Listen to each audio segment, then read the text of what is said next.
folks, I have Diane's Banjo Uke to show you today. It's made of some beautiful walnut and pistachio.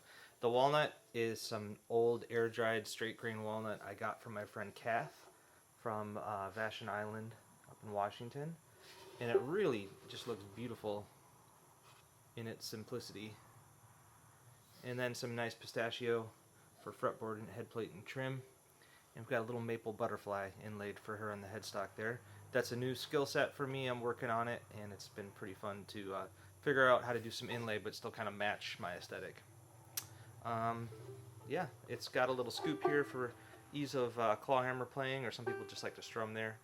And it's strung high G. It's a tenor scale. It's a good instrument.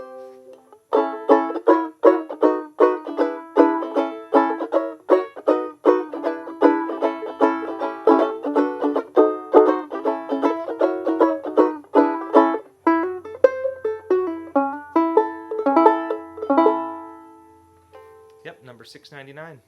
Cheers.